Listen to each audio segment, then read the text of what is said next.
a big thing that we want to address is Vladdy's mental stability. Is he not rational? Welcome back to the Schaik podcast. I'm your host, who's just here alone. No co-host today. No, Derek Van Schaik. And we have a lot to talk about with Ukraine and some other things that are interesting. We are going to be looking at some body language here. We typically don't do a whole breakdown in these podcasts, but we may just briefly talk about some body language, and I have some clips I want to be talking about specifically with Putin. Yeah, Putin. So it does appear that we are getting slightly shadow banned, at least just throttled on some of these videos that we're making here on anything that have to do with the invasion of Ukraine.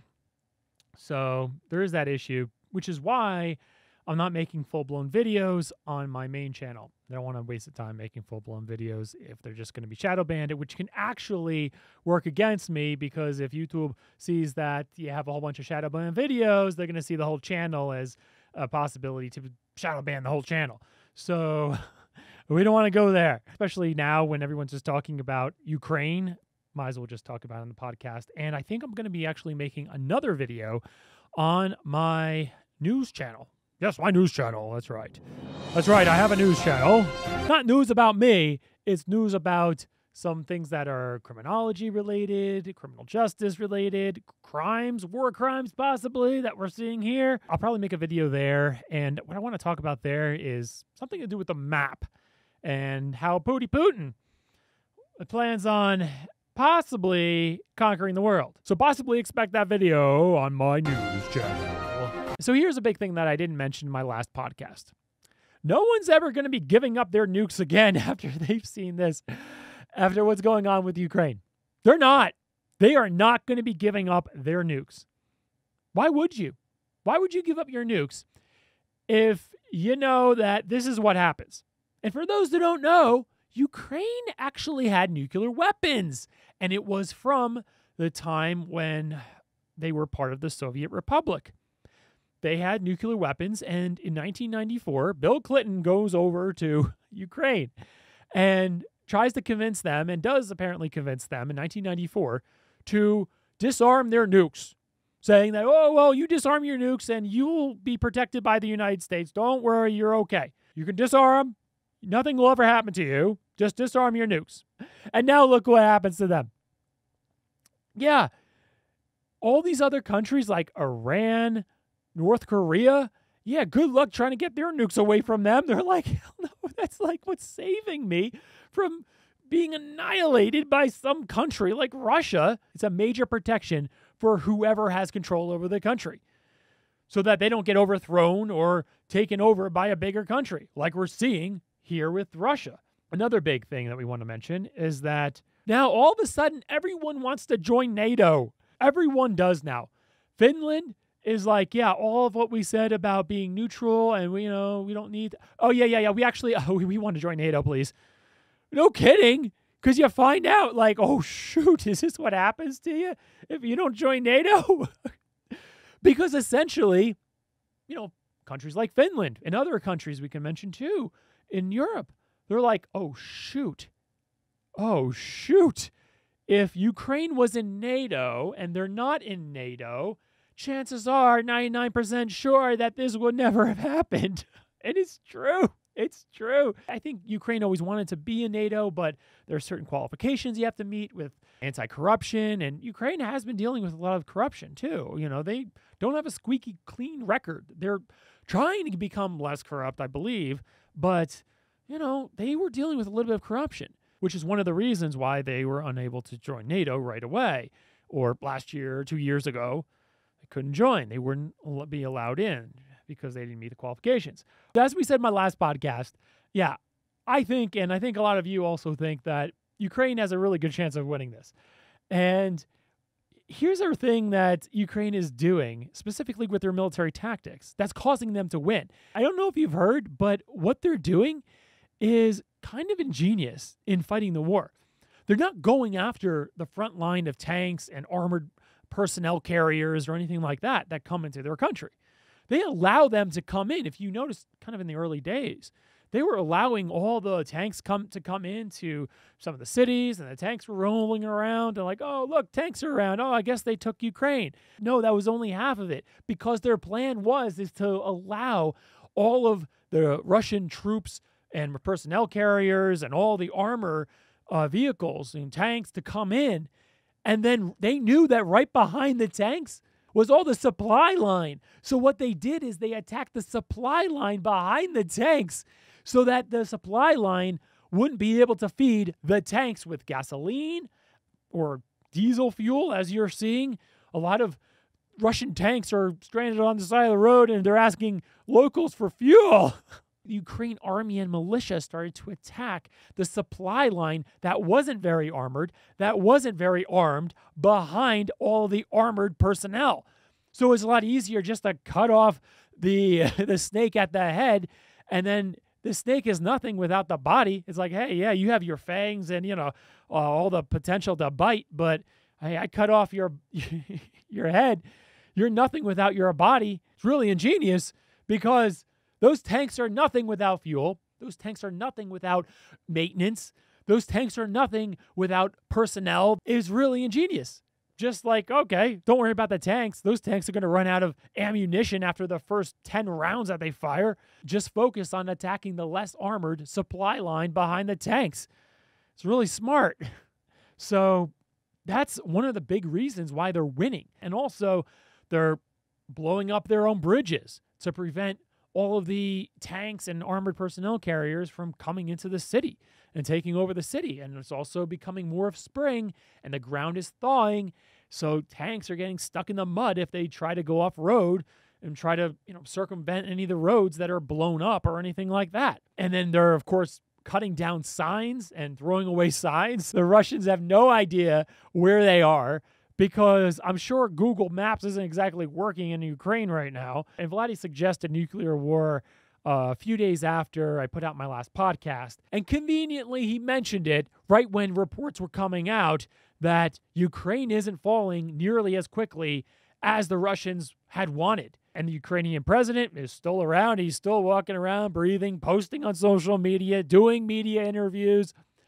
And Putin mentions nuclear war, or at least gives the suggestion of it. Of course, anytime a leader of a country saber rattles nuclear war and says like, oh, be careful, we're getting our nuclear weapons ready, and suggests anything like that, it's obvious why. It's frankly because they're losing. I mean, let's be real. Russia is losing this war in their eyes. As much as Vladdy wants to say that, no, we're going to win. We're going to win. Well, maybe they will in the long run. Maybe they'll eventually take over Kyiv. But right now, they are losing the war. They are losing the war. And yeah, I mean, they have nuclear weapons, so maybe they can easily press a button and then have all of Kyiv and the whole country, for that matter, leveled. But what good is it if it's just nuclear wasteland, right? That's not how you judge a victory in war. That's more of like last resort, insane person just hits the button. That's what they are for, really. And deterrence. That's it. So when someone's saying, well, we can use nuclear weapons, blah, blah, blah, even tactical nuclear weapons that are more specific and aren't very big, or, they're just in specific spots, everyone knows you're only going to be resorting to nuclear weapons if you're actually in need to use them, and you have to use them to win the war. So right now, what that tells you is that from their perspective, they are not achieving what they want as quickly as they expected at all. And, if you look at kind of what they're doing and how the Russians are fighting, and I mean, let's be real, like, it's really bad. And for what I'm hearing and also what I'm noticing, yeah, is it kind of surprising that Russia, come on, I thought you were a little better than this. Obviously, I think they could do more of a leveling campaign, but is that what you really want? You want a leveled blank sheet of paper of the city of Kyiv, and some of these other very beautiful cities? No. They want to maintain some of the infrastructure. You don't want to just level the whole thing. It's really hard to defeat someone who has that massive home field advantage.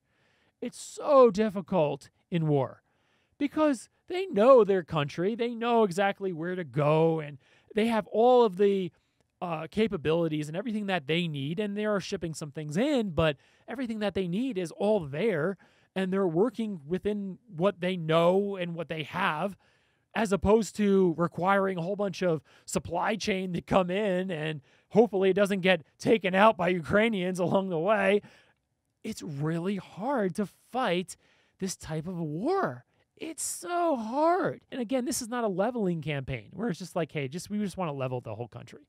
Yes, Russia can do that, 100%. Of course they can. That's not hard. But what's hard is doing the small unit campaigns and bringing a whole bunch of troops in, the whole infrastructure, the whole supply chain, setting up everything, and then along the way, fight as well as set up and supply your troops with what they need. You know, there's a saying in the military that pertains perfectly right here. It's amateurs focus on military tactics, veterans focus on supply chain.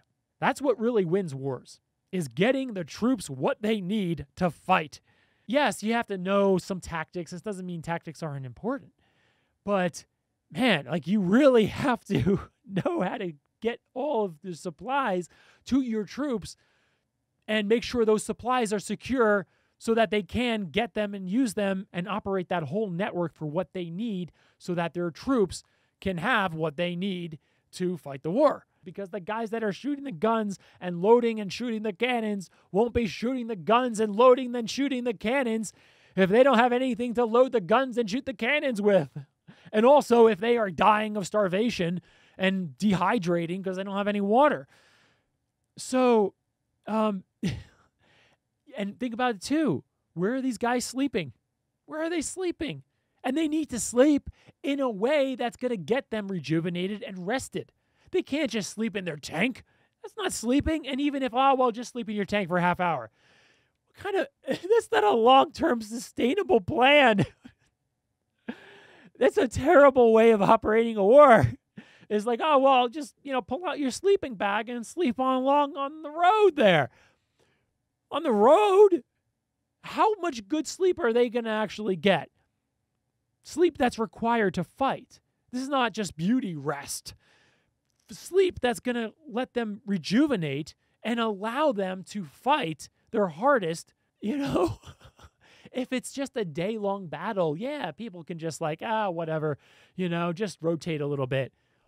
But if you're operating a large-scale war of multiple, days and many weeks, these guys have to sleep. These guys have to eat. They can't just eat when they're shooting they have to eat. You need to set up a mess hall so troops can eat. And you have a whole system of troops that go in and out, okay, the tanks stop. Okay, new rested personnel come in. And okay, those guys go out and sleep and eat and rest. And then they'll come back in another, 12 hours and then continue the fight. It has to be systematic. It's not systematic, it doesn't seem, because there is no system I see at all that Russia is showing. It needs to be a system. How do they expect to do any of this? It's really horrendous. And to top it all off, if you look at Russia's equipment, all their tanks, all of their trucks, literally, look at it. It looks like it's from World War II. I think a lot of them are. I am not kidding. I swear I am not kidding. I think a lot of their tanks, I think a lot of their armored personnel carriers, I think a lot of their trucks that bring in all of the infrastructure are supposed to do that aren't really getting to the troops, and all of the equipment is from World War II. Think about it. World War II. Look at the trucks. They are from World War II. Unbelievable that this is the Russian army that Putin has been bragging about all these years. I have no doubt that he has nuclear weapons, that he can level anything. That's the easy part. But this is his military? Come on, show yourself. Show what you got. The whole world's watching. And yeah, I think it's a massive embarrassment. And the big thing is, though, is that Putin, I don't think he's the type of guy that's going to be running back to Russia with his tail between his legs, so to speak. No. Putin is the type of guy that doubles down, kind of like what we're seeing. Whoa, well, this is not working, then we'll bring more troops in. They are, and yeah, it's a little bit more, but, I mean, gosh. I mean, really, is that all you got? I mean, let's be real. Is that all you got? I mean, this is supposed to be, according to Putin, right? Like, he's supposed to be like a top 3 power, a top 3 military power. You know, United States, China, and Russia. Top 3. Is this all he's got? Is this all he's got? And, yeah, I don't think he's watching this podcast or listening to this podcast, so I think we're okay. But, I mean, come on. It's kind of embarrassing that, yeah, they're making some headway. And now, okay, maybe if you look at the maps, okay, maybe they're taking a little bit more of the South and maybe some of the North, maybe a little bit more, I think. But they're not really doing that much. Very embarrassing for Mother Russia. Okay, this is quite embarrassing. The whole world is watching Putin. It's absolutely embarrassing, I think, for him. He should be embarrassed. He should be massively embarrassed. This just goes to show you just, one, how strong Ukraine is, and two, just how stupid Russia is. A big thing that we want to address is Vladi's mental stability. It's a big topic in conversation in the mainstream media. Everyone's talking about that. Hey, is Vladdy just not mentally there? Is he just not thinking right? Is he not sane? Is he not rational? That's kind of the big question. Vladdy is not the type of guy that's going to just quit and just be like, "Whoa, that was a bad idea." And then, "Oh man, I'm going to have to, run back home to Russia with the tail between my legs." And then Ukraine is going to be NATO, and he's going to be perceived as a massive, massive loser on the international stage. Vladdy's not going to let that happen. And like I said, he's going to double down. And if you haven't seen, there was a little clip of Vladdy having a little bit of a confrontation with his intelligence officer, like basically his senior spy, about whether or not it's okay to go into Ukraine. And his intelligence officer is scared shitless, guys. If you haven't seen it, you have to watch the clip. His intelligence officer clearly disagreed with him. And he was just kind of like beating around the bush and just saying, well, I'm for this. I'm for, annexing the Donbass region. I'm for that. And Vladdy's like, no, I didn't ask you that. Tell me straight. And then the guy's stuttering and saying, oh, well, I don't know. Vladdy gets mad at him and says, oh, you have to tell me straight. Do you agree or not agree? And then finally he's like, oh my gosh, I see where this is going. I agree. It's fine. Мы и в нынешней ситуации мы должны принять переговорный процесс? Нет, я или признавать. What we see there is basically how Vladdy runs things. That is a little bit of a peek into how Vladdy operates his government. Is everyone's scared shitless to disagree with him? Everyone's scared. They don't want to actually say, hey, this is what I really think. So what that says is that, even someone who's his intelligence chief is scared shitless to even say anything to him, as we would all expect. That everyone's afraid to say anything to him because it's scary of what he may do to that person if you disagree with Vladdy. Would you disagree with Vladdy? I wouldn't. I wouldn't want it. I would just be like, yeah, okay, yeah. He knows it's not going to go anywhere. He knows. He's been around probably long enough. Just like, me saying anything against this is only going to make matters worse. And yeah, we kind of see that. And in Vladdy's mind, he's surely thinking that this spy chief is making a fool out of him, that there's someone who would disagree with Vladimir Putin. The same Vladimir Putin that scores 8 hockey goals in a single game. And then Vladdy is also nervous because he feels like he's being made a fool out of in front of everybody. This is on camera, and he wants to show strength to everybody in the entire world of how strong and how aligned he is with all of his smart people and all of his top chiefs. Vladdy gives off a whole bunch of nervous smiles and adjustments in his seat because he's nervous that he's being made a fool out of. And you know what? Yeah, he is. Because this guy's basically saying, hey, I think maybe this is a bad idea. This is a bad idea going into Ukraine. It's a bad idea. And Vladdy's like, hey, wait a second. No, it's not. No, it's not. This poor guy. Yeah, and this spy chief of all people. I mean, think about it. This is the spy chief. This is not like, Secretary of Interior. This is a spy chief. The guy who's probably not the most up-and-up person because he's spying on all of us right now, or at least trying to. And breaking the laws constantly, international laws is spying and hacking and you name it. He's a spy chief. And even this spy chief is showing some disagreement in all this. And of course, that got a lot of attention. And then after this confrontation happened, what do you think happened? That's right. Vladdy had him go on national television across Russia to confess his love for Putin and for Putin's hairpin, dick brain plan. And then we have this picture here. Look how far Vladdy is away from his advisors. These are not like, strangers. These are his closest advisors, people that are supposed to be advising him, giving him advice, hence the root of the word, of what he should do. And it's not just COVID, because Vladdy, more recently, had a meeting with a whole bunch of employees at a Russian airline. Vladdy is over there, okay? And he's surrounded by all of these Russian airline women.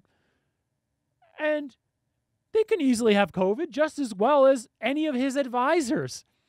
What this tells us is that Vladdy just doesn't want to be close to his advisors, probably because he doesn't trust them and also is afraid of what they are going to say and wants to keep them far away. So literally, he pushes them all the way to the other side of the table because Vladdy doesn't want to be advised or doesn't want any contact with them and doesn't trust them.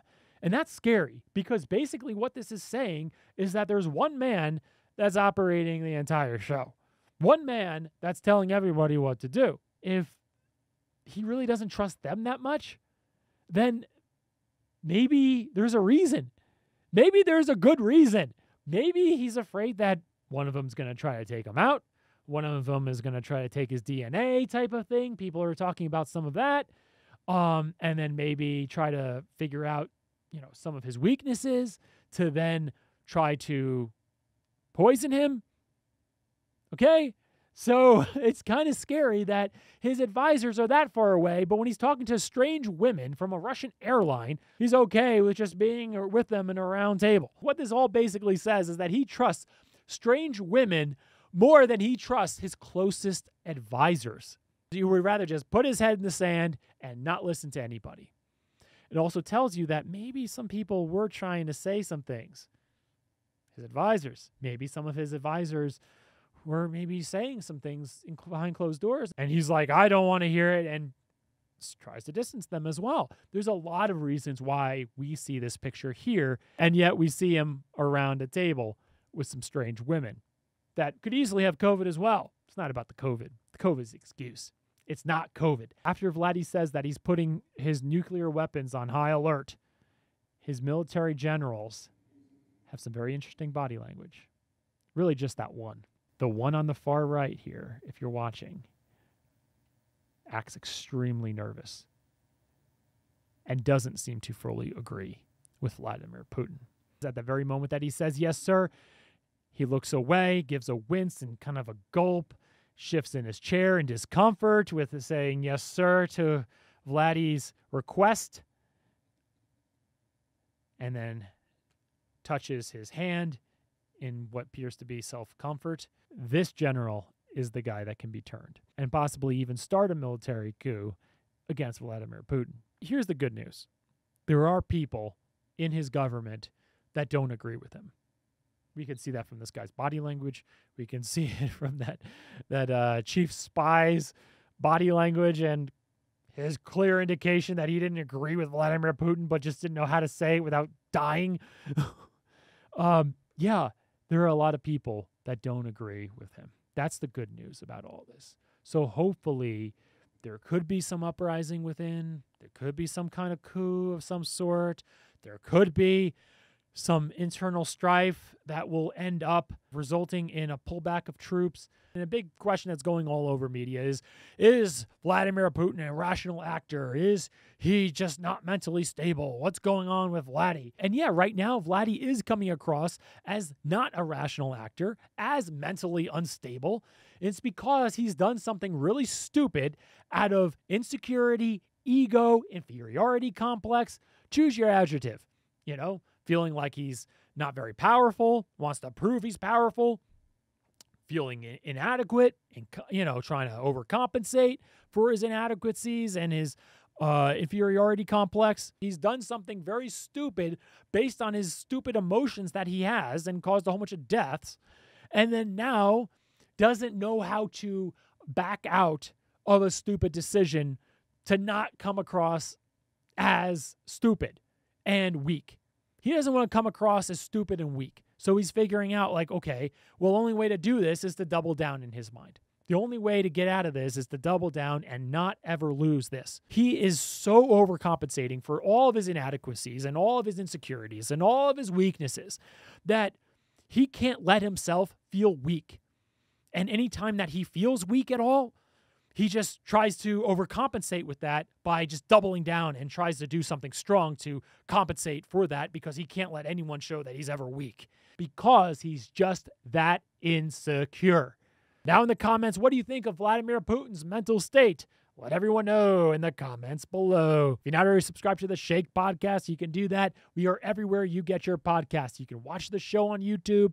You can also listen to it on Apple, Google, Spotify, Amazon, everywhere you get your podcasts. That's where you can find Shaked. We're going to make a few more of these covering the topic. We'll probably also make a DVS news video on this, something very specific I want to talk about specifically with the countries and where he could possibly go from here outside of Ukraine. Could he maybe go north, south? We're going to talk about that on DVS News. So if you're not already subscribed to the YouTube channel, DVS News, you may want to do that too. That's what we got for you. See you at the top.